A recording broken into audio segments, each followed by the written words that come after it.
Tahun lalu mulai Februari 2022, selama lebih kurang 9 bulan, secara online PSI melakukan jajak pendapat siapa yang dianggap pantas meneruskan kerja baik Jokowi.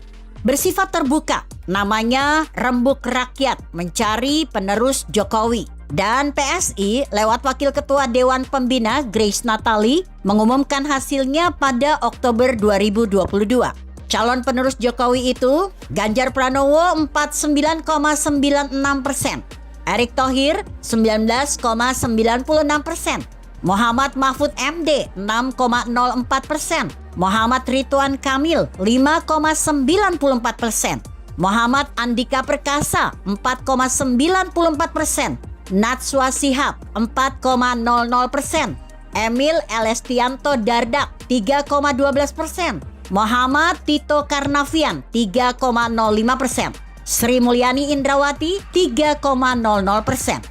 Perlu diingat bahwa Grace Natali saat itu hanya mengumumkan hasil pilihan responden.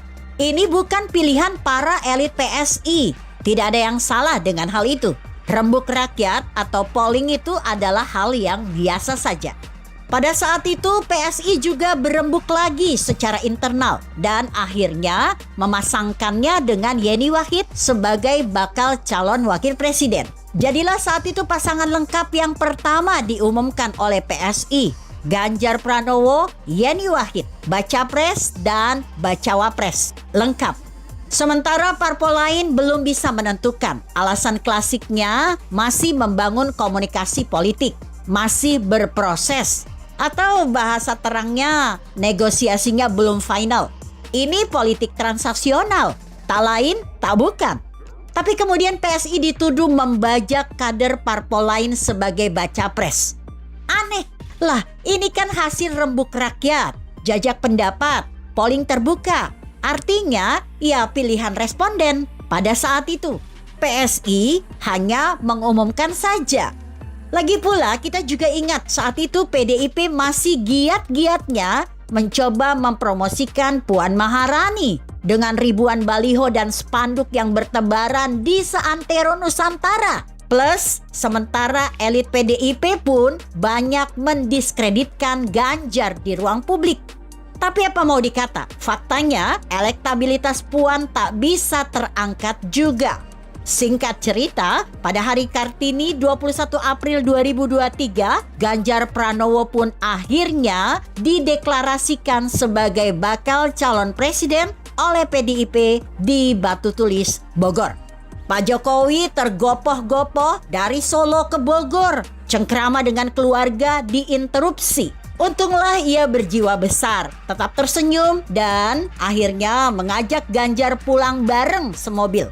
Lalu santer terdengar ada kontrak politik oleh PDIP yang telah mengikat Ganjar. Entahlah, tapi isu ini terus berhembus. Seperti banyak dibilang oleh para pakar bahwa politik itu dinamis. Konstelasinya berubah terus.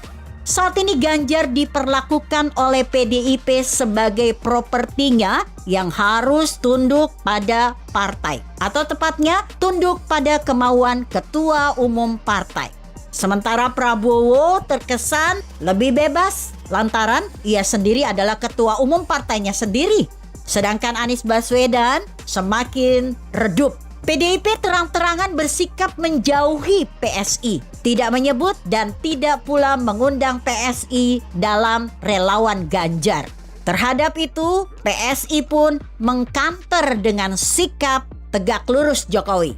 Sudah kita pahami realitas politik bahwa Jokowi di akhir masa jabatannya bukanlah lame duck presidensi, bebek lumpuh. Dengan approval rate 80-90% adalah yang tertinggi sepanjang sejarah dunia. Fakta bahwa kepemimpinan Jokowi yang banyak dipuji para pemimpin dunia semakin mengukuhkan posisinya sebagai faktor penentu bagi calon penerusnya. Kingmaker. Jokowi faktanya sekarang jadi rebutan dua pihak yang sedang berkontestasi. Masing-masing saling mengklaim mendapat dukungan atau restu Jokowi.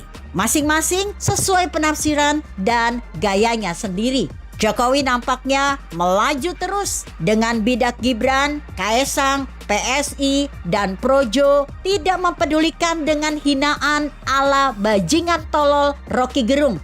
Derapnya semakin kencang. Sekarang harus diakui mereka yang tegak lurus Jokowi ditemani diehardnya Prabowo dan Ganjar sama-sama dengan Surya Paloh, dengan Anies sebagai bonekanya, semua sedang berdansa politik di bawah satu dirijen, Jokowi. Begitu kira-kira. Artikel ini ditulis Andre Vincent Wenas yang disadur dari orbitindonesia.com dengan judul "Semua sedang berdansa politik dengan Jokowi sebagai dirjen". Bagaimana menurut Anda? Jika Anda berpendapat lain, tuliskan komentar Anda di bawah ini. Saya Emma Karisma 90.